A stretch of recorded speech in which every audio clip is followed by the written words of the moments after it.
Miten tehdään kiilakavennukset silloin, kun ne tehdään tänne kantapään alle, jalkopohjaan?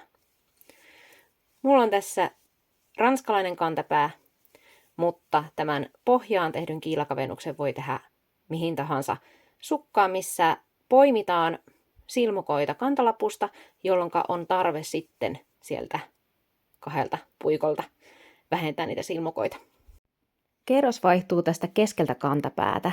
Mulla on tässä nyt se tilanne, että mä oon poiminut tästä kantalapun reunasta silmukat ykköspuikolle, sitten mä oon neulonut 2. ja 3. puikon oikein ja poiminut 4. puikolle toisesta kantalapun reunasta silmukat. Riippumatta siitä, kuinka paljon sulla on silmukoita puikoilla, niin selvitetään, kuinka monta silmukkaa pitää kaventaa. Eli mulla on tässä se tilanne, että mulla on 12 silmukkaa normaalisti puikolla. Ja sitten mulla tässä puikolla on 21 silmukkaa. Mun pitää siis 9 silmukkaa saada kavennettua tältä 1. ja 4. puikolta, että me ollaan samassa kuin mitä muissa puikoissa on. Nyt tarvitaan seuraavalla kerroksella 2 silmukkamerkkiä. Laske tästä alusta alkaen se silmukkamäärä, mikä sun pitää kaventaa.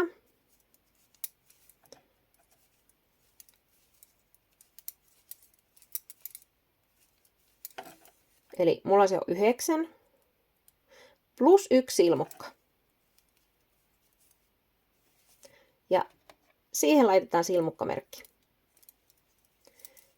Sitten jatketaan oikein neulomista tuonne toiseen, eli 4. puikolle asti. Ja laitetaan se samaan kohtaan toi silmukkamerkki siellä. Eli tässä 4. puikolla sama juttu.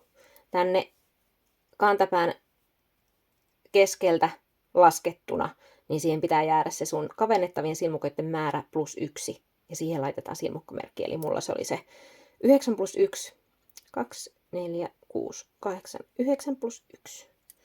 Eli tuohon tulee silmukkamerkki. Noin. Sitten neulotaan kerros loppuun oikein. Sitten aloitetaan ne kantapohjan kiilakavennukset kantapohjan alla. Eli neulo oikein, kunnes on 2 silmukkaa ennen tuota silmukkamerkkiä jäljellä. Noin. Nämä 2 neulotaan oikein yhteen. Sitten nosta merkki ja neulo oikein, kunnes tulet tuolle toiselle silmukkamerkille. Noin. Siirrä merkki. Täällä tehdään SSK tai ylivetokavennus. Itse pidän enemmän SSKsta, joten teen sen.